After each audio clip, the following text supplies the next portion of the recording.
Certeza y locura. El ser humano está recorrido por un milagro que no suele valorar, y ese milagro es la ausencia de certezas, al menos en las personas que conservan cierto nivel de salud mental. En cambio, hay cuadros clínicos graves que desarrollan algunas formas de pensamiento patológico, como los delirios de interpretación y de atribución, en los que aparece la certeza como rasgo distintivo. El delirio de interpretación da cuenta de cómo, quienes lo padecen, interpretan la realidad de manera tal que encaje en su lógica delirante. Sara, por ejemplo, tenía la certeza de que Andrés volvería. Cierta vez se quedó sin luz durante 2 días, y concluyó que debía ser una estrategia para que ella no pudiera escuchar el timbre que, estaba convencida, Andrés se habría cansado de tocar. ¿Una estrategia de quién? ¿De Dios, del destino, o de alguien que la odiaba? Daba lo mismo, mientras le permitiera sostener aquella idea delirante de que su amado regresaría. No siempre el delirio mantiene la idea del retorno de lo perdido. Algunos melancólicos aceptan la pérdida, sin embargo, se aferran a la creencia de que todo lo que pudiera venir solo será un sustituto fallido. De allí el desdén, el rechazo o la furia hacia esos otros que no pueden colmar la ausencia. Insatisfacción crónica. En ocasiones, estas personas se permiten algún nuevo intento. Intentos que abandonan al poco tiempo denigrando al otro por no ser precisamente lo perdido. Este tipo de melancólico sostiene una certeza: yo ya perdí. De ese modo el vacío y el dolor se actualizan de manera constante. En el delirio de atribución, en cambio, el enfermo piensa que todo lo que ocurre le está dedicado. Una persona que está parada en la esquina, una noticia televisiva o el ruido de una sirena se procesarán en su mente como hechos dirigidos a él. Así, por ejemplo, interpretará que esa manifestación que llena la plaza para festejar un triunfo deportivo es en realidad un grupo de gente que se ha reunido para alabarlo o agredirlo, según la característica de su delirio particular. Son trastornos graves que comparten un rasgo: la certeza. Quienes lo sufren, no dudan de que esas cosas tienen que ver con ellos. Así, el delirio resulta inconmovible y de nada valen los argumentos que se puedan levantar en su contra. Todos podemos pasar por un episodio parecido. Ante la decisión de un jefe o una pareja, quien no pensó alguna vez, esto me lo hizo a propósito. Sin embargo, al recibir una explicación, esa idea puede trastabillar y aparece la duda. La persona podrá aceptar o no aquello que le digan, podrá, incluso, seguir creyendo que tiene razón. Pero se trata solo de eso, una creencia, no una certeza. Y esta diferencia es fundamental. Suele haber una mirada romántica acerca de la locura que la une a la genialidad. Sin embargo, son dos fenómenos muy diferentes. Esa confusión parte de un razonamiento erróneo. Que algunos perros enfermen de cáncer no implica que todo ser vivo que enferma de cáncer sea un perro. Del mismo modo, que algunos locos hayan sido geniales no implica que todos los genios hayan estado locos. Hay en la locura un desenfreno que lastima a quien la padece y angustia o pone en riesgo a los demás. He presenciado momentos de descompensación en pacientes con patologías graves y puedo asegurar que no hay nada de maravilloso en ello. El genio de Van Gogh lo llevó a crear una de las obras pictóricas más hermosas de la humanidad. Su locura lo llevó a cortarse la oreja. Los griegos conocían muy bien el infierno que implica la locura. Por eso, era uno de los castigos preferidos de los dioses cuando querían escarmentar a alguien. Se cuenta que Zeus tuvo muchos romances clandestinos. En uno de ellos se relacionó con la bella Sémele, hija de Cadmo, rey de Tebas, deidad de la tierra. Como se sabe, Zeus estaba casado con Hera, una diosa obsesionada por los celos que, cansada de las constantes infidelidades de su esposo, había decidido que no dejaría pasar ninguna más. Tal era su furia que no tenía reparos a la hora de castigar a las amantes y sus hijos bastardos. Enterada de la traición de su esposo, rápidamente encontró la manera de destruir a Sémele y al hijo que estaba en su vientre. Para llevar a cabo su venganza, inspiró en su rival el anhelo de contemplar a Zeus en toda su plenitud. Al principio, él se rehusó, porque sabía el efecto que eso podría causar, pero Sémele le recordó su promesa de cumplir cualquiera de sus deseos. Obligado por ese juramento, el príncipe del Olimpo se mostró en toda su grandeza, entre rayos y truenos. Sémele quedó maravillada por esa visión, que sería la última de su vida. En unos segundos se vio envuelta por las llamas que emanaban de Zeus, quien, desesperado, abandonó su poderosa imagen para salvarla, aunque ya era demasiado tarde. Sin embargo, pudo rescatar al niño que Sémele llevaba en su vientre y lo injertó en su propia pierna para que pudiera completar los 3 meses que le restaban de gestación. Pasado ese tiempo, Zeus encargó a Hermes, su mensajero, que se llevara al bebé y lo dejara al cuidado del rey Atamante y su esposa Ino. Estos lo vistieron con ropa de niña para engañar a Hera, pero el truco no surtió efecto y la diosa, enojada, los enloqueció. Entonces, Zeus decidió llevar a su hijo a un país lejano llamado Nisa, lo transformó en cabrito y lo entregó a la protección de las ninfas del lugar. Y así creció Dioniso, rodeado de amor, paz y armonía. Pero Hera jamás olvidaba. Esa tarde estaba inquieta. Un presentimiento la empujaba a pasear su mirada divina hasta que lo vio. Es cierto que había pasado mucho tiempo, pero los años solo habían acrecentado el parecido entre el joven y su padre. Por eso, lo reconoció al instante. Al ver su rostro hermoso, sus gestos suaves y delicados, sintió como la furia la recorría y el viejo rencor emergió de las sombras. Decidida a transformar el refinamiento en barbarie, la inteligencia en perversión y la delicadeza en horror, Hera maldijo a Dioniso con la locura. Al fin se sintió tranquila. Ahora sí podría descansar, su venganza estaba consumada. A partir de ese momento, Dioniso se rodeó de sátiros y ménades con los que recorría las distintas regiones de la Grecia antigua generando a su paso el desenfreno en todas sus variantes, en especial el sexual. Además, hacía tiempo había descubierto una extraña bebida que enloquecía a quienes la tomaban, el vino. Bajo los efectos de la locura, Dioniso fue en busca de la conquista del mundo. Sin quererlo, Hera había creado un ser tan desmesurado como los propios habitantes del Olimpo. Alguien cuya fama sería inmensa. Sin embargo, el maleficio no fue eterno. Luego de un largo peregrinar enajenado, al llegar a Frigia, la diosa Cibeles lo purificó, lo inició en los ritos de su culto y puso fin a su locura. Se cuenta que poco después, luego de haber destruido una nave pirata que quiso tomarlo como esclavo, Dioniso llegó a la isla de Naxos. Al desembarcar encontró durmiendo sobre la arena a una mujer hermosa. Era, ni más ni menos, que Ariadna, hija del rey Minos, aquella que con su hilo había ayudado a Teseo a escapar del laberinto del Minotauro. Apenas la vio, el dios se sintió enamorado y le suplicó a Hefesto, el dios herrero, que le hiciera una diadema de oro. Entonces, la despertó con suavidad, le entregó la joya, y la convirtió en su esposa. Con ella tuvo 6 hijos y pudo hallar la felicidad. Culminada su aventura en la tierra, Dioniso se elevó y ocupó un lugar entre los dioses, no sin antes rescatar a su madre Sémele del reino de los muertos para llevarla con él, para escarnio de la vengativa Hera, quien tuvo que aceptar que la antigua amante de Zeus y su hijo formaran parte del panteón olímpico. Un acto de justicia. Toda venganza debería tener el costo de su propio infierno. La orgía fue la forma oficial de celebrar el culto a Dioniso. En estas celebraciones, conocidas como fiestas dionisíacas, o bacanales, dado que el nombre romano de Dioniso es Bacó, se daba rienda suelta a todas las variantes del placer de los sentidos. Eran fiestas llenas de danza, vino y, por supuesto, de sexo.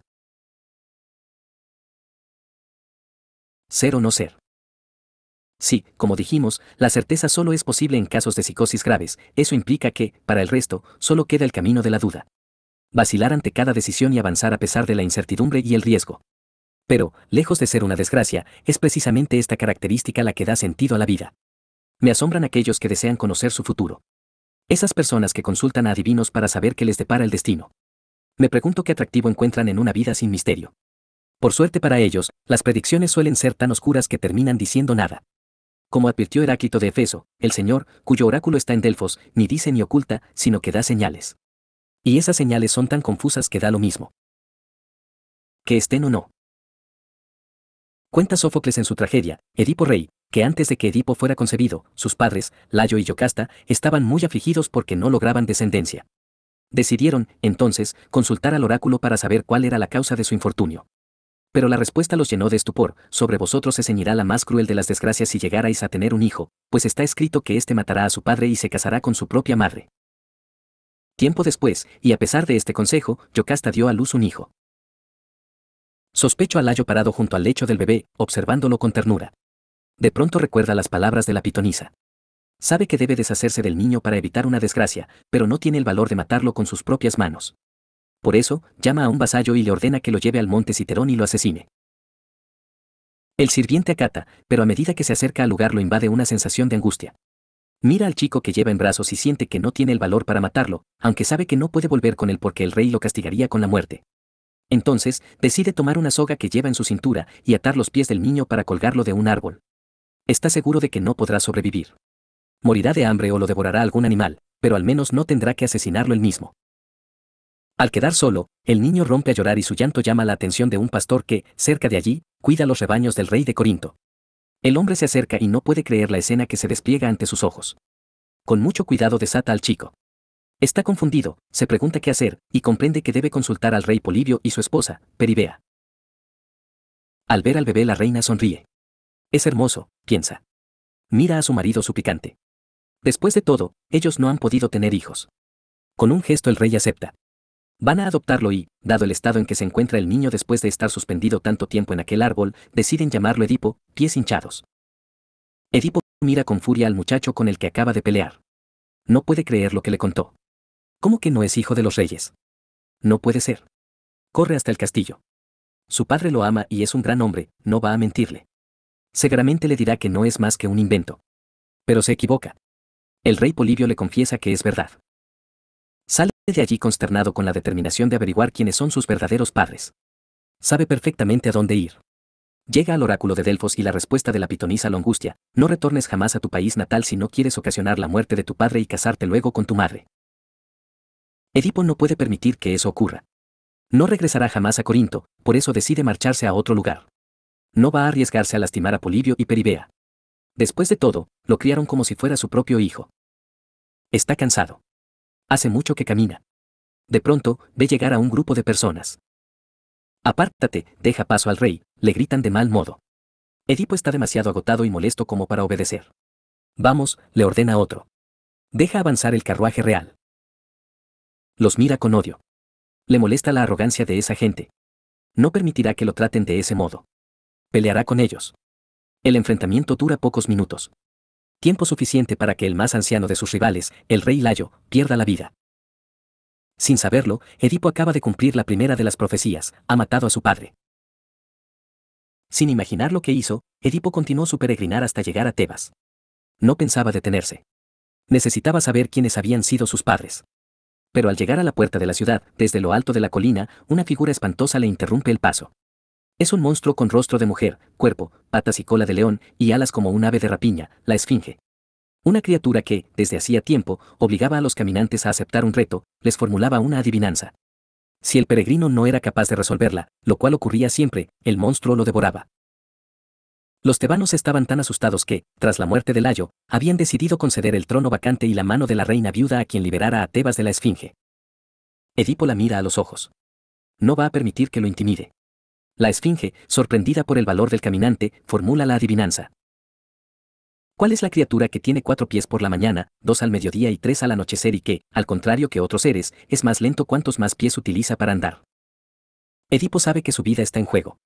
Piensa un instante, y responde. El hombre. Porque cuando es bebé gatea, de joven camina en 2 piernas y de anciano requiere la ayuda de un bastón. La respuesta es correcta. La esfinge sabe que ha perdido. No tiene alternativa. Inspira y con un grito escalofriante se arroja desde lo alto de su roca. Agradecido, el pueblo de Tebas recibe a Edipo con euforia y, como lo prometiera, le entrega el trono de la ciudad y la mano de la reina Yocasta. Edipo no lo sabe, pero acaba de cumplir la segunda profecía oracular. Se ha casado con su madre. Edipo y Yocasta tuvieron 4 hijos: Eteocles, Polinices, Antígona e Ismene. Pero los dioses, indignados por el incesto, enviaron una terrible enfermedad que asoló la ciudad. Consultado otra vez, el oráculo dictaminó: la desolación y la muerte se alejarán cuando el asesino de Layo sea expulsado de Tebas. En busca de la respuesta, Edipo consultó al ciego Tiresias, el adivino, quien, al principio, se negó a responder, pero luego, amenazado de muerte, develó todo lo que sabía. No puede creerlo. Intentando huir de la profecía, no hizo más que cumplirla. Aunque no quiera aceptarlo, es verdad. Él mató a su padre y durante años se acostó con su madre. Está angustiado y se siente tan despreciable que no se cree digno de ver la luz del sol. Por eso, toma unos estiletes de bronce y se los clava en los ojos. Escucha los insultos a su espalda y percibe cómo sus propios hijos lo expulsan de la ciudad. Solo Antígona, la menor de ellos, lo toma del brazo y lo acompaña hasta Colona, lugar de su destierro. Pero esa es ya otra historia. Una pasión incestuosa. De todos los conceptos del psicoanálisis, es posible que el complejo de Edipo sea el más difundido y, por consiguiente, el más deformado de su sentido teórico. Una creencia muy arraigada sostiene que refiere a la atracción que existe entre un hijo y el padre del género opuesto, es decir, a la predilección de las nenas por el padre y los varones por la madre. De igual modo, esta creencia supone que existe reciprocidad en el vínculo, una preferencia de las mamás por los hijos y los papás por las hijas incluso, algunos hablan del complejo de Electra como un complemento del Edipo. Es un error. No existe ese concepto en psicoanálisis. Las diferencias entre un mito y otro son enormes y resultan cruciales a la hora de elaborar una noción teórica. No se trata de describir simples predilecciones afectivas, sino de develar una vivencia infantil que estructura el psiquismo y determina los motivos que llevan a un sujeto a sufrir, amar y desear como lo hace. La sexualidad tiene un lugar primordial en la teoría psicoanalítica. Pero no se trata de cualquier sexualidad. No es, por ejemplo, la sexualidad de la biología, la sexología y mucho menos de las religiones. El analista, lejos de proponerse como alguien que tiene un juicio moral o un conocimiento sobre el tema, sostiene la imposibilidad de un saber acerca del sexo. Para el psicoanálisis, la sexualidad es, antes que nada, un enigma. El enigma de la esfinge. El enigma del sujeto humano. Como dijimos, no hay un instinto biológico que indique a hombres y mujeres cómo se debe actuar en relación a lo sexual. Al animal lo guía su instinto. No tiene dudas, sabe. El ser humano, en cambio, no sabe, duda. Muy lejos de la historia de Electra, el mito de Edipo esconde en su simbología huellas que llevan a la comprensión del funcionamiento psíquico. En la mitología griega, Electra vengó a su padre que había sido asesinado por el amante de su madre. Para ello, convenció a su hermano de que matara a ambos, a su madre y su amante. Electra planifica, es consciente de lo que va a hacer. La suya es una historia de rencor y venganza. Edipo, en cambio, sufre su drama de un modo inconsciente, más allá de su voluntad. Según Freud, el yo es antes que nada un yo corporal. ¿Pero de qué hablamos en psicoanálisis cuando hablamos de cuerpo? Ciertamente, no solo de algo biológico. Por el contrario, pensamos al cuerpo como una construcción que surge del atravesamiento que la palabra y el deseo hacen. Sobre lo orgánico. La tinta del lenguaje escribe sobre el papel de la carne. Hablamos de un cuerpo que se constituye a partir de identificaciones y acontecimientos que ocurren en los primeros 5 o 6 años de vida, lapso en que se juega el futuro psíquico de un sujeto. Es la etapa del complejo de Edipo. Dijimos que la sexualidad humana es difícil y potencialmente traumática porque nace estimulada por aquellas personas con las que no se podrá concretar nunca, los padres. Señalamos también que son ellos quienes, con sus caricias y cuidados, erotizan al niño. Los primeros que, al bañarlo, secarlo o acariciarlo durante los juegos, producen un desprendimiento de placer que se independiza de la función biológica inicial. De esa manera, escriben en ese cuerpo infantil las marcas del deseo y la palabra. No se trata de actitudes que se realizan conscientemente para generar angustia en los hijos. Por suerte, la mayoría de los padres no son perversos. Pero el chico no posee todavía la capacidad de discriminar, ni el dominio del lenguaje como para preguntar qué está ocurriendo. Tampoco tiene que ver con la buena o mala intención de los padres y, en verdad, ni siquiera con ellos mismos.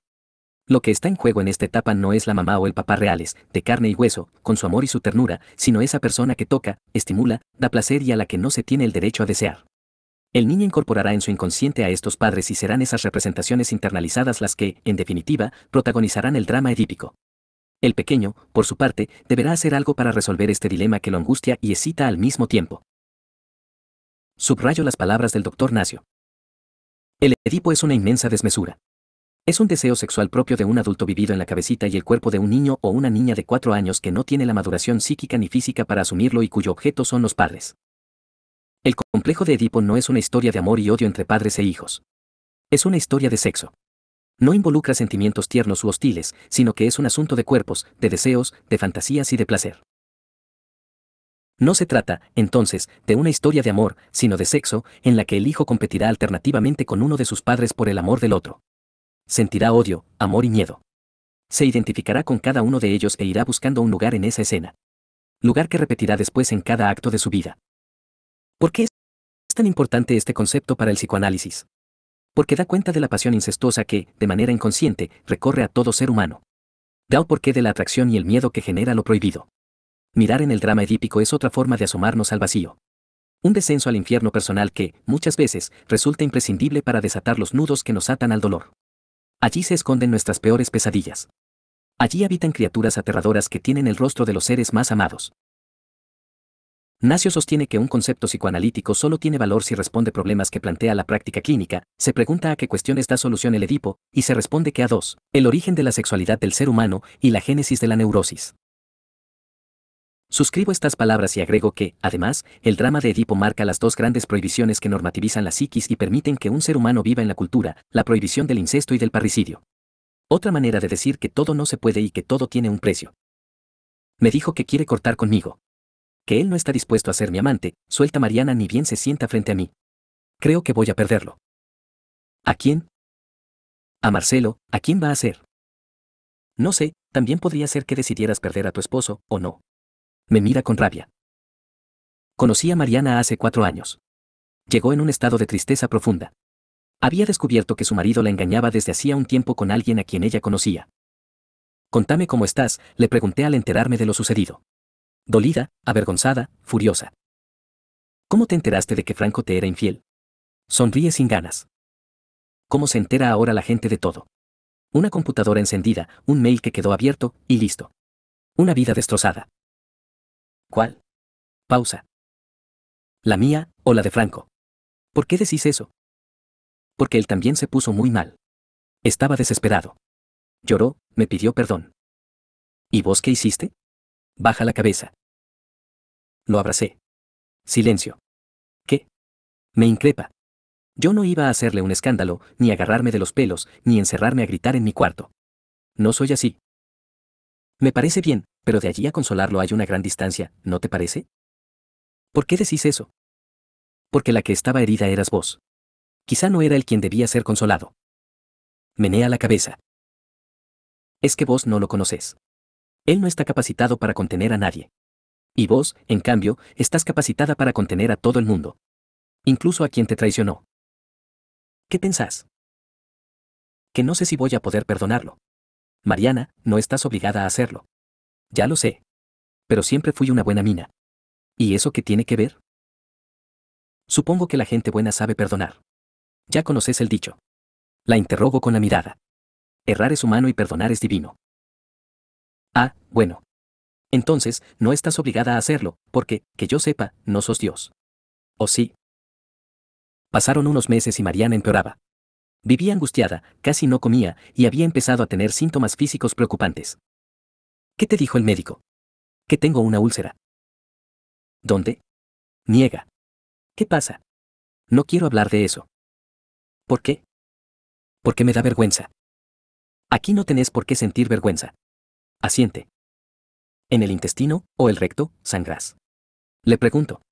Sí. El cuerpo es un territorio propicio para la aparición de síntomas. Aquello que no puede ser dicho se hace escuchar de alguna manera, y los síntomas físicos son una de ellas. En esos casos, el malestar psíquico se vuelve carne, y ese sufrimiento mudo, ese dolor apasionado, lastima lo más esencial que tenemos. Como dijimos, el yo es antes que nada un yo corporal. Y en ese cuerpo cada vez más frágil, más pequeño, Mariana despegaba su drama. Todo síntoma tiene una doble cara. Una es silenciosa y cruel, en el síntoma se canaliza la pulsión de muerte. Atento, escondido, ese impulso destructivo acecha esperando la oportunidad de aferrarse a lo que pueda con tal de gozar. Con ese goce que no es placer, que es aún más fuerte que el dolor, se satisface ese masoquismo primario que nos recorre por el hecho de ser humanos. La otra cara del síntoma, en cambio, intenta comunicar algo. De modo extraño, esquivo, hasta ininteligible por momentos, pero al menos lo intenta. Y el arte del analista es descifrar el jeroglífico para desanudar la angustia del cuerpo y volverla dolor a fuerza de palabras. En este caso, era fácil deducir que Mariana sangraba en su cuerpo la herida emocional que le había producido la traición de su marido. Pero detrás del primer sentido de un síntoma, siempre hay otro, más arcaico, más doloroso que se reaviva con los hechos del presente. Y a él tenía que llegar si pretendía ayudarla. Durante un tiempo, Mariana se debatió entre perdonar o no a su esposo. Lo amaba, pero a la vez se sentía desilusionada, lo cual no auguraba un buen pronóstico. La desilusión es el camino más directo al desamor. Dudó. Pero luego de un tiempo, decidió darle una oportunidad a su matrimonio. Nos vamos de viaje, me dijo sonriente unos meses después. ¿Quiénes? Franco y yo, obvio. ¿A dónde? A Europa. Siempre quise conocer España, Portugal, no sé, quizá tenga que ver con mis raíces. ¿Y estás contenta? Sí. Los dos estamos felices. Creo que necesitamos un tiempo para reencontrarnos. Sonrío. ¿Qué pasa? Nada. Me causa gracia que tengan que ir tan lejos para reencontrarse, tengan cuidado. Sería una pena que, al llegar, después de cruzar todo el océano, se den cuenta de que allá tampoco están. Me observa con seriedad. No me causa gracia. A mí tampoco. Me pongo de pie. Que tengas un lindo viaje. Nos vemos a la vuelta. 3 semanas después volvió al consultorio. ¿Y cómo la pasaste? Le pregunto con verdadero interés. Más o menos. ¿Qué pasó? Tenías razón, se lamenta. Allá tampoco estábamos. ¿Cómo lo sabías? Mariana, ese viaje estaba destinado al fracaso. Vos fuiste en busca de un reencuentro, es cierto, pero de un reencuentro con el pasado. Querías recuperar algo que ya no está. ¿Qué? Tu confianza, tu admiración por Franco. Y eso no se reencuentra. A lo sumo, se reconstruye. Te juro que lo intento, pero no me sale. ¿Y qué pensás hacer? No sé. ¿Tenés miedo? No, tengo dudas. Sé que yo puedo separarme de él, pero no sé si quiero. ¿Y Franco qué dice de todo esto? Sonríe. Nada. Ni siquiera sospecha lo que me pasa. Él vive en su mundo.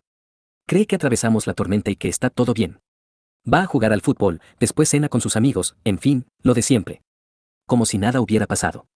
Pero pasó, la interrumpo, y mientras él juega al fútbol y come con sus amigos, vos seguís sangrando. Sí. No parece justo. Pero ¿quién dijo que la vida es justa, no? No responde. Pasó más de un año. Mariana parecía haber recuperado el equilibrio. Le gustaba pintar, tenía mucho talento y estaba feliz porque le habían ofrecido hacer una exposición en un importante atelier del barrio de Palermo. Aparentaba estar alegre, pero casi nunca hablaba de Franco. Era como si hubiera decidido quedarse e irse de su lado al mismo tiempo. Una sesión me comentó que empezaría un curso de pintura con un profesor al que admiraba mucho. A la semana regresó movilizada. Me pasan cosas con Marcelo, dijo ni bien se acostó en el diván. ¿Quién es Marcelo? Mi profesor de pintura. Ajá, ¿y qué tipo de cosas te pasan? No lo sé, pero lo siento. Y sé que a él también le pasan cosas conmigo. ¿Te dijo algo? No. ¿Entonces? No hace falta, responde segura. Créeme que es así. Hace una pausa. Gabriel, me parece que estoy en problemas. No le respondo, pero percibo algo nuevo en ella. Por primera vez la siento inquieta, deseante.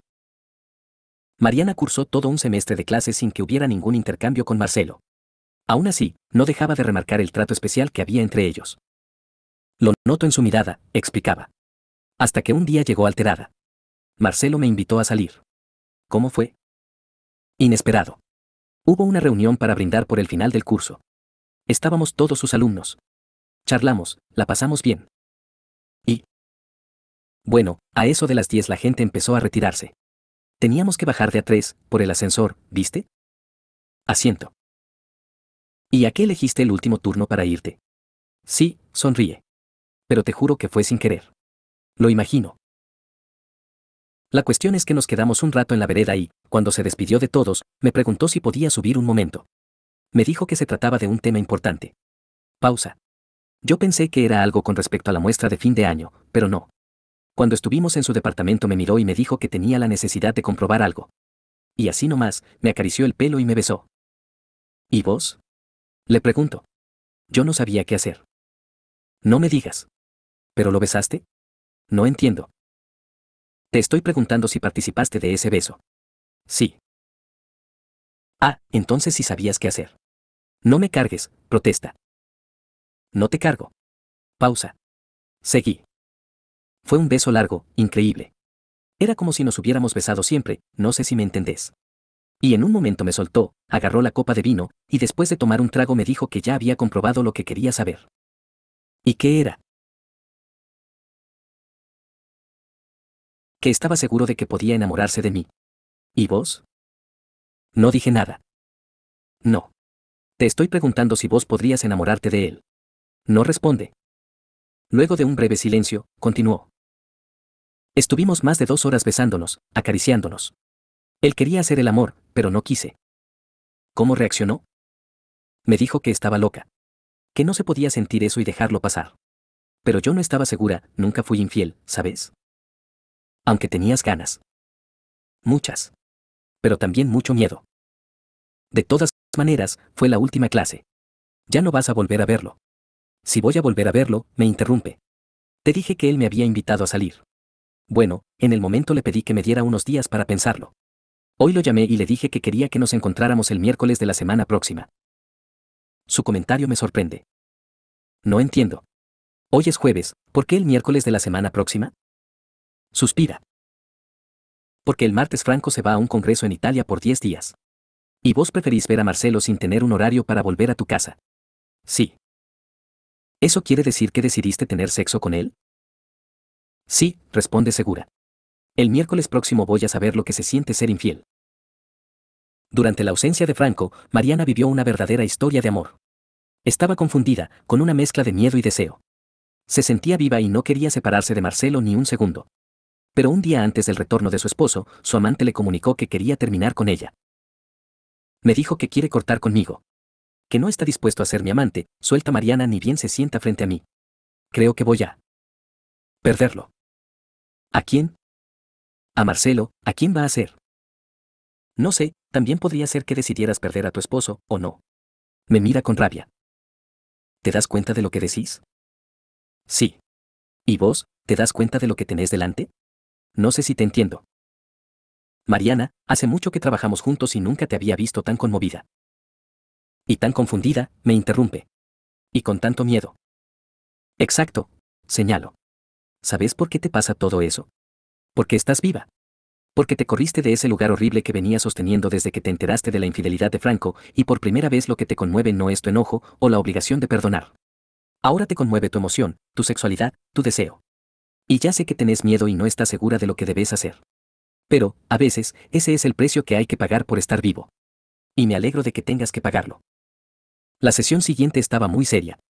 Franco volvió. Era esperable. Ya sé. ¿Y? ¿Y qué? ¿Cómo fue el reencuentro? Pausa. ¿Querés saber si tuve sexo con él? Contame lo que quieras. Sí, continúa. Tuve sexo con él. ¿Cómo te sentiste? Bien. Es mi esposo, no es un extraño, ni le tengo asco, se justifica. Bueno, ¿la pasaste bien, entonces? Sí. ¿Y qué? Me increpa. Mariana, me hablas como si estuvieras enojada, y como yo no te hice nada, deduzco que ese enojo es con alguien más. Se queda pensando. Sí, estoy enojada conmigo, con Franco, incluso con Marcelo. ¿Por qué? ¿Qué hizo Marcelo? Me propuso que fuéramos amigos. ¿Te das cuenta? Está loco. Yo no puedo ni quiero ser su amiga. Yo quiero estar con él. Sí, pero coges con Franco. Se irrita. ¿Y qué pretendías que hiciera? Es mi esposo. Mariana, no creo que hayas tenido sexo solo por eso. Asumí que, a lo mejor, al verlo después de tantos días tuviste ganas de estar con él. No tiene nada de malo. Yo qué sé si tuve ganas o no, no sé nada, no entiendo nada. Está asustada. Quizá por eso Marcelo prefiera ser tu amigo. Porque te ve confundida y no quiere salir lastimado. Es comprensible. Pero yo no quiero perderlo. Entonces, vas a tener que pensar qué hacer con tu marido, porque Marcelo dijo que no está dispuesto a ser tu amante. Es que no puedo dejar a Franco, ¿por qué? Se hace un silencio pesado. Después de unos minutos retomo la palabra. Mariana, vos podés quedarte con tu esposo o podés jugártela por Marcelo. Es tu vida. Y es un momento muy importante que tiene algo a favor y algo en contra. ¿Qué tiene a favor? Que la decisión es tuya. Asiente. ¿Y en contra? Que la decisión es tuya. Hago una pausa. Nadie más que vos puede sacarte de esta situación. Finalmente, Mariana se separó de Franco. Un día, casi como quien se escapa, tomó algunas cosas y se fue a lo de su hermano. Aunque, en realidad, durmió cada noche con Marcelo. Estaba feliz, se sentía amada y deseada. Sin embargo, la presencia de Franco era muy fuerte. La llamaba, la instaba a volver y le prometía cambiar. Ella resistía sus embates, al mismo tiempo que construía un fuerte vínculo con Marcelo. Fueron 3 meses de pasión. Una noche, al volver de una cena, mientras reían y estaban a punto de acostarse, Mariana recibió un mensaje desgarrado de Franco. Marcelo percibió su cambio, pero no agregó nada. A la mañana siguiente, ella le dijo que debía pasar a buscar unas cosas por lo de su hermano. Se fue y no volvió más. Esa noche hablaron por teléfono y Mariana le confesó sus dudas, que estaba confundida, deshecha, que tenía muchos problemas y que, en ese momento, él era solo uno más de esos problemas. Habló desde el miedo, la duda y el enojo. Marcelo respondió que la entendía, le prometió no molestarla y le pidió que no volviera a llamarlo. Fueron sesiones muy intensas. Mariana lloraba y se ahogaba en un mar de confusiones. Volvió a ver a Franco, estuvieron juntos. Una luz se abría en el camino de su matrimonio y, sin embargo, solo repetía una frase: no quiero perder a Marcelo. No quiero perder a Marcelo. Mariana, todo tiene un precio. El precio de estar con Marcelo es que te separes, y no estás dispuesta a pagarlo. Una vez me dijiste que vos sí podías separarte de tu esposo, ¿te acordás? Sí. Bueno, me parece que te equivocaste. No sé por qué, pero vos no podés separarte de Franco. De pronto me interrumpo. Algo viene a mi mente. Cuando ocurrió el episodio de su infidelidad me dijiste que esa noche lo abrazaste y lo consolaste porque vos no ibas a hacerle un escándalo, ni agarrarte de los pelos, ni encerrarte a gritar en tu cuarto. ¿Te acordás? Sí. ¿Pero qué tiene que ver ahora?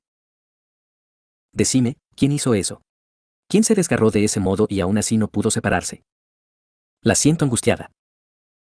Mi papá, responde asombrada. Lo había olvidado. Hace una pausa. Contame. Yo tendría 5 o 6 años. Era de noche y me despertaron los gritos. Mi mamá había decidido dejarlo y él no paraba de llorar, de suplicarle que se quedara. ¿Sabes qué fue lo que pasó? Sí. Se toma un momento. Él tenía una amante y, ese día, mi mamá lo descubrió. Fue una noche horrible. En un momento me levanté y me asomé a su cuarto. ¿Y qué viste? A mi mamá, desolada, guardando unas cosas en un bolso, y a mi papá en el piso, llorando, acunándose como un chico, golpeándose la cabeza contra el borde de la cama. Se detiene. La dejo con su recuerdo por unos segundos antes de hablar. Contame qué sentiste en ese momento. Pena, vergüenza. No podía hacer nada. Te equivocas. Hiciste algo. ¿Qué? Pregunta confundida. Tomaste una decisión. Sin saberlo, inconscientemente, decidiste que vos no ibas a pasar por esa vergüenza, que jamás ibas a llorar ni a agarrarte de los pelos. Al contrario, como el infiel te daba pena, vos lo ibas a abrazar y a consolar, ¿no? Y así lo hiciste. Y es cierto, no te lastimaste la cabeza contra el borde de la cama, te lastimaste por dentro, te ulceraste, te desangraste, Mariana. Pausa. ¿Me equivoco si digo que tu mamá se fue con ese bolso y después de unas semanas volvió? No. Me mira con asombro. ¿Cómo lo supiste? Mariana no entiende cómo lo deduje. Como su analista, interpreté cuál era su drama edípico y en qué lugares había quedado improntada dentro de aquella escena infantil. Ahora, es momento de mostrarle lo que una parte de ella ya sabe desde hace tiempo. Lo supe porque es lo mismo que hiciste vos. Aquel suceso te marcó para siempre. Te identificaste con tu mamá y, como ella, no pudiste separarte de verdad. Solo irte por un rato.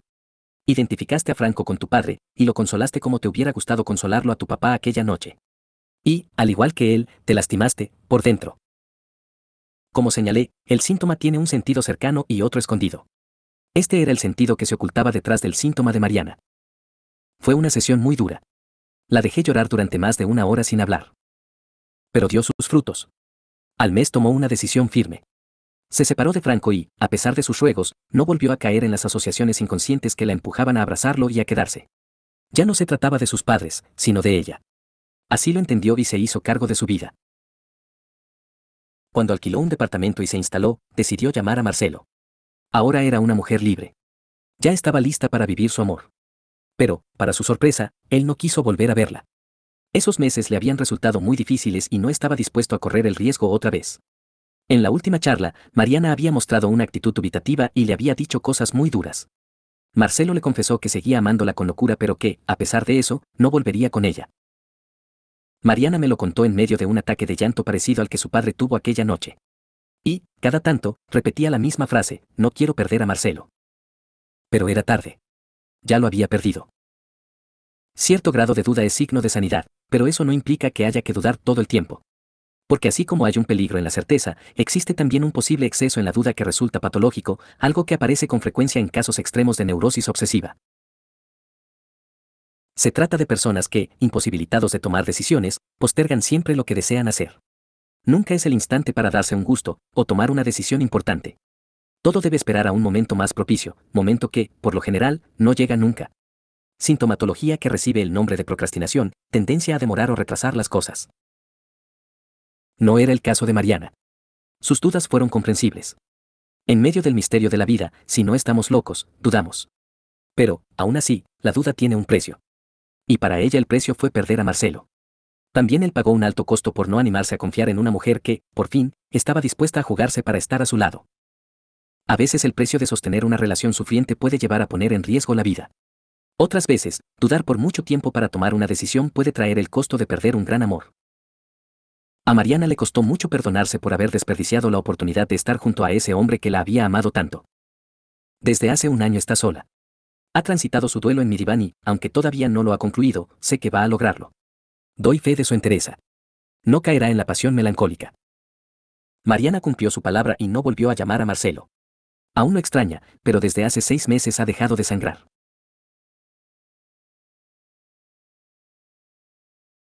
Miedo a perder, sí. Después del erotismo, el miedo es la pasión más fuerte que recorre al ser humano. Toda disciplina que intente comprender las conductas humanas debe tenerlo en cuenta. Por eso, tanto los antiguos filósofos como los médicos actuales han dedicado gran parte de su esfuerzo en develar cómo funciona el miedo, esa vivencia tan particular que ya aparece en el comienzo de los tiempos. Luego de que Adán y Eva comieran del fruto prohibido, la Biblia dice: entonces fueron abiertos los ojos de ambos y conocieron que estaban desnudos, y cosieron hojas de higuera, y se hicieron delantales. Y oyeron al Señor Dios que se paseaba en el huerto al fresco del día, y el hombre y su mujer se escondieron de la presencia del Señor entre los árboles del huerto. Y el Señor Dios llamó al hombre, y le dijo: ¿dónde estás? Y él respondió: te oí en el huerto, y tuve miedo porque estaba desnudo, y me escondí. Leyendo el Génesis podemos deducir que la primera pasión del ser humano tuvo origen en el sexo, luego en la curiosidad y después en el miedo. Miedo a la autoridad.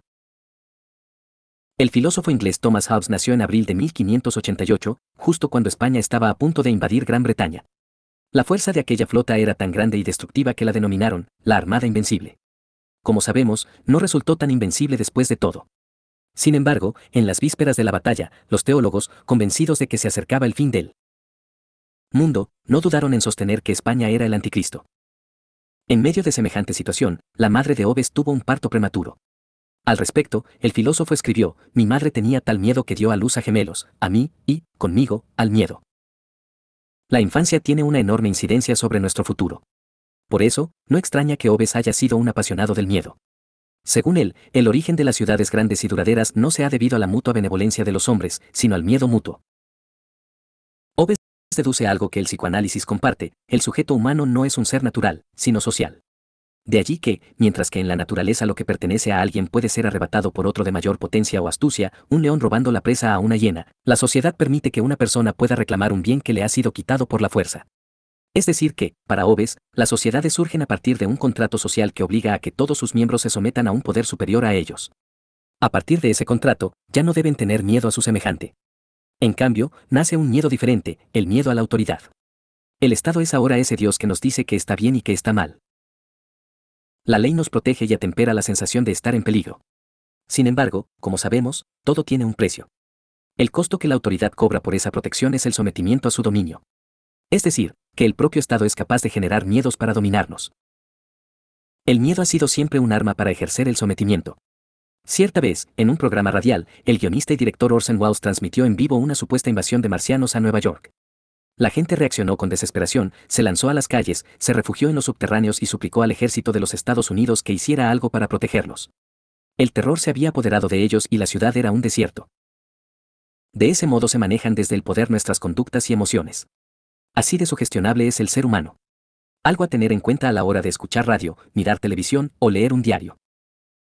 Recuerdo que, siendo adolescente, la dictadura militar se apropió de un eslogan de la época tendiente a evitar la contaminación sonora y rodeó el obelisco con una frase: el silencio es salud. De esa manera imponía una amenaza que, con un mensaje subliminal, pretendía generar un silencio cómplice a través de la obediencia y el miedo. Ana Prieto es una periodista argentina que, años después de sufrir de ataques de pánico, escribió un libro muy interesante llamado Pánico, 10 minutos con la muerte, título que revela el infierno que atraviesa quien padece esa enfermedad. El término panic attack se ha vuelto tan masivo que muchas personas sostienen, de modo equivocado, haber atravesado un episodio así. En realidad, se trata de una crisis de ansiedad. Hemos dicho que la psiquis tolera hasta un determinado monto de tensión, después del cual aparece una sensación de profundo displacer. El ataque de pánico es una de las posibles consecuencias de ese aumento desmesurado de excitación psíquica. Por lo general no son episodios muy extensos, aunque algunas situaciones pueden prolongarlos.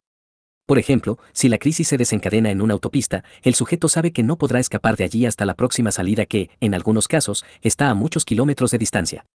Entonces, siente que no tiene forma de huir y esa circunstancia hace que el padecimiento se prolongue un poco más.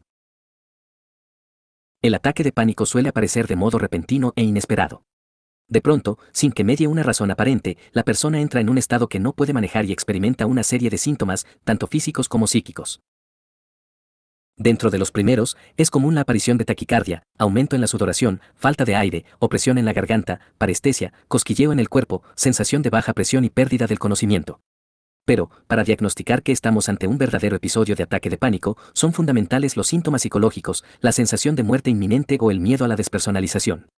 Es decir, que cuando en verdad estamos frente a un caso de panic attack, encontraremos que la persona tiene la idea irrefrenable de que va a morir o que se volverá loco. Es una experiencia tan tremenda que, una vez que se ha pasado por ella, el miedo más grande es que esa experiencia se repita. Es decir, el miedo al miedo. Se trata de un cuadro que genera un sufrimiento desmesurado en el paciente y, por lo general, requiere de un tratamiento interdisciplinario, un trabajo conjunto de terapia psicológica y medicación psiquiátrica. Como suele ocurrir con muchos personajes, los mitos no se ponen de acuerdo a la hora de establecer el origen de Pan. En este caso hay 19 versiones diferentes, aunque dos son las más aceptadas. Según una de ellas, Pan es hijo de Hermes y de una ninfa, hija de Dríope. Al parecer, el rechazo que la madre sintió al ver al hijo que había dado a luz fue tremendo. No podía entender cómo de ella había surgido ese bebé de cara barbuda y expresión bestial. El niño tenía el mentón saliente, estaba lleno de arrugas y su cuerpo cubierto de un vello espeso. Además, 2 cuernos le adornaban la frente y las piernas eran las de un macho cabrío. Como si esto fuera poco, sus pies terminaban en unas desagradables pezuñas. La ninfa no quiso saber nada con él, pero su padre, Hermes, lo envolvió en una piel de liebre y lo llevó al Olimpo. Una vez allí, mostró a su hijo a los demás dioses, y todos se regocijaron al verlo. No era común que los habitantes olímpicos acordaran de ese modo, por lo cual decidieron llamarlo Pan, porque el chico había alegrado a todos. Se sabe que, en griego, la palabra pan significa todo. Otra versión sostiene que, en verdad, se trataba de un hijo de Penélope. Al parecer, la famosa esposa de Odiseo, el Ulises romano, no había sido fiel a su esposo en los 20 años de su ausencia. Es más, algunos sostienen que se había entregado a todos los hombres que quisieron acostarse con ella y que Pan era el producto de esos encuentros. Sea como fuere, hay acuerdo en que Dioniso fue el dios que más se encariñó con él y que lo tomó como compañero en sus locas aventuras. Con el tiempo, Pan se convirtió en dios de los pastores y los rebaños. Se cuenta que, por su anatomía, tenía una gran agilidad, virtud que utilizaba para perseguir a las ninfas por el bosque, quienes huían desesperadas al ver aparecer su desagradable figura entre los árboles. También los humanos le temían y ante su presencia escapaban generando grandes estampidas. Pero Pan era astuto, llegaba en silencio, cuando nadie lo esperaba, para liberar sus insaciables deseos sexuales. De allí que se lo considerara también como el dios de la fertilidad y la sexualidad masculina. Como vemos, compartía muchas características con Dioniso. Los atributos de Pan son la siringa, la famosa flauta de Pan, el típico bastón que usan los pastores y una corona de pino. Panicón era el término utilizado para referirse al terror inesperado que causaba Pan con su presencia, y muchos sostienen que de allí proviene la palabra pánico, con la que describimos ese miedo repentino y desmesurado que a veces nos invade. Después de haber descrito el horror inmanejable que generaba la llegada del lascivo semidios, queda claro que no toda situación de miedo es un ataque de pánico. La palabra miedo proviene del latín metus, de donde derivan algunas palabras tales como meticuloso, medroso o amedrentar. Los griegos, en cambio, encontraban su origen en Deimos, un hijo de Ares, el dios de la guerra. Según cuentan los mitos, Deimos tenía un hermano gemelo con quien tiraba del carruaje de su padre. Su nombre era Fobos, de donde deriva la palabra fobia. Aunque Homero no encuentra en el hijo de Ares la personificación del miedo, sino de la huida. Un detalle que resulta muy interesante, dado que la huida es la característica principal de los pacientes fóbicos. No es lo mismo una fobia que un ataque de pánico. El paciente fóbico huye de algún objeto o situación que siente amenazante. El panicoso, en cambio, entra en crisis a partir de un aumento descontrolado de la ansiedad. En el ataque de pánico no se trata de un miedo a algo externo, el peligro es interno y amenaza la integridad del sujeto. La fobia, en cambio, es uno de los cuadros posibles en las afecciones neuróticas y, como toda neurosis, la resultante de una manera equivocada de defenderse frente a un hecho traumático. Darío tiene 5 años. Esa noche se durmió enseguida, después de comer. De pronto, en la oscuridad, algo lo despierta. Unos ruidos extraños vienen del cuarto de su papá y su mamá. Aprieta los ojos y escucha a su madre quejarse mientras una voz masculina la obliga a obedecer. Ella solloza y acata, pero el hombre no cede. Por el contrario, suena cada vez más exigente y eleva su tono. Darío quiere intervenir en defensa de la mujer, pero no puede. Un miedo atroz lo paraliza. Está angustiado y no consigue moverse. La oscuridad le resulta densa y amenazante. Odia esa oscuridad y odia esa puerta cerrada. Mientras tanto, los gritos de su madre se hacen más fuertes, hasta que, al llegar al límite del dolor que puede soportar, estalla en un alarido. En su cuarto, presa de un estado de angustia desbordado, Darío ahoga su llanto y sufre. Esta es la escena traumática que Darío y yo pudimos reconstruir muchos años después en análisis. Juntos llegamos a la conclusión de que, en realidad, su mamá no estaba siendo atacada, sino teniendo sexo. Aquella voz que recordaba perversa y agresiva, era la de su padre que le pedía cosas que, por su edad, Darío no podía comprender.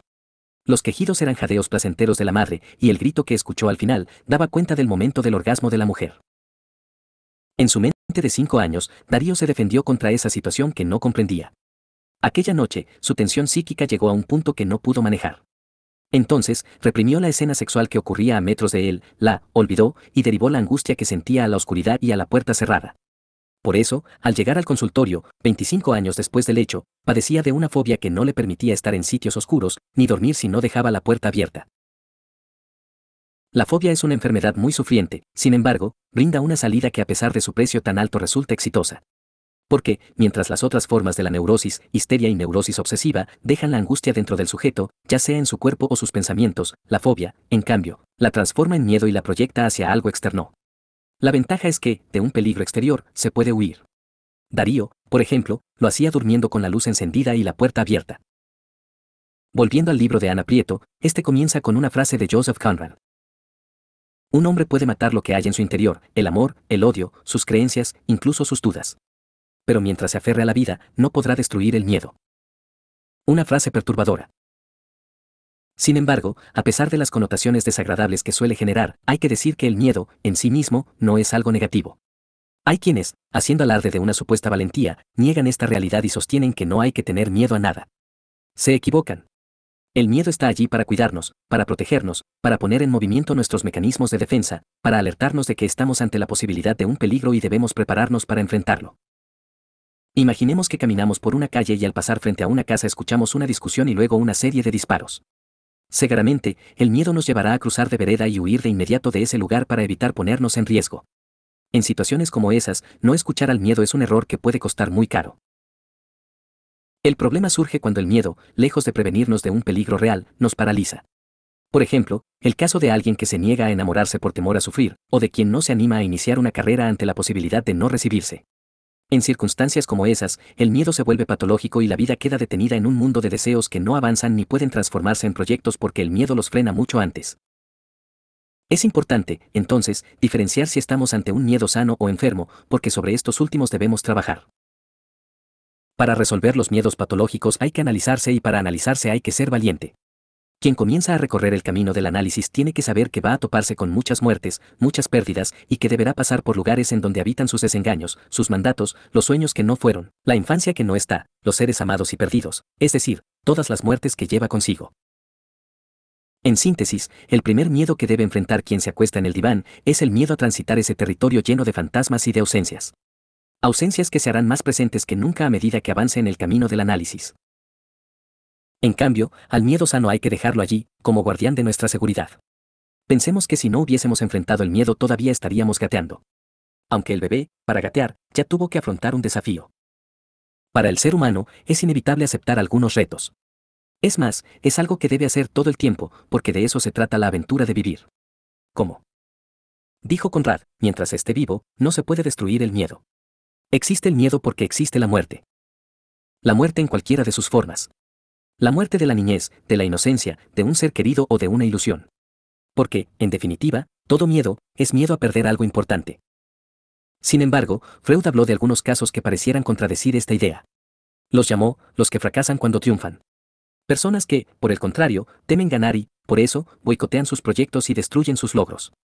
Parece asombroso y cabe preguntarse por qué alguien podría hacer eso. Los años de experiencia me han dado la respuesta. Esto ocurre porque para ser feliz hay que sentir que se tiene derecho a hacerlo. Aquí es donde entran en juego los mandatos. Esas frases, órdenes o consejos que alguien significativo para nosotros pronunció cuando éramos chicos y que ahora, como una voz inconsciente, nos empujan a poder algunas cosas y no poder otras. Así como el miedo, tampoco todos los mandatos son siempre negativos. Cuando nos murmuran que nos pongamos de pie y nos sacudamos el polvo para seguir caminando, son propiciadores y nos ayudan a vivir. En cambio, cuando esas frases generan la sensación de que no merecemos ser felices, hay que ir a buscar donde se originaron, donde están alojadas, dejar de quejarse y resolverlas. Para eso hay que entregarse a la pasión de hacerse cargo de uno mismo. Porque, más allá del momento en que se haya originado ese mandato, y quien lo haya formulado, hoy nos pertenece y la batalla debe librarse dentro de nosotros. Cierta vez le dije a una paciente que maltrataba a su madre por las cosas que le había dicho durante su infancia que, mientras se peleara con ella, no resolvería su conflicto. En cambio, si luchaba con esas frases que la recorrían y lograba liberarse de esa atadura inconsciente, no solo iba a liberarse del mandato, sino que también desaparecería el enojo y podría construir un vínculo más sano con ella.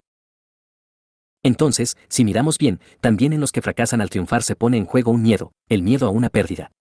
La pérdida de la relación que se tiene con ciertos mandatos. Mandatos que, en este caso, dicen, por ejemplo, nunca vas a llegar a nada, sos un perdedor, vas a fracasar o vos haces todo mal. Las personas recorridas por estos mandatos, los que fracasan al triunfar. Sienten que no tienen derecho a disfrutar de sus logros e, inconscientemente, se encargan de arruinarlo todo. Renuncian a una pareja, un trabajo, una carrera o una pasión, por temor a romper el lazo que los une a esos mandatos que indican que tienen que sufrir. ¿Por qué? Porque en esos mandatos subsisten las voces de sus amores infantiles. Otra vez Edipo. Volviendo al tema del miedo, como señaló Spinoza, todo lo que es tiende a perseverar en su ser. Es decir, que el único miedo verdadero es el miedo a la muerte, a dejar de ser, a perderse. Las demás cosas a las que tememos, no son más que una proyección, un disfraz, del gran y enorme miedo que recorre a todo ser humano, el miedo a morir. ¿Cuál es, entonces, el miedo que anida en la muerte? El poema Alxí de Gustavo Adolfo Bécquer sugiere una respuesta: Dios mío, que solo se quedan los muertos. Tal vez esa sea la profecía aterradora que tanto nos angustia, la soledad. Porque tal como señala la frase de Cynthia Willa, a los muertos ya nadie los abraza. El miedo a la muerte es también miedo a la soledad. A ese tiempo inextinguible en que nadie podrá acompañarnos.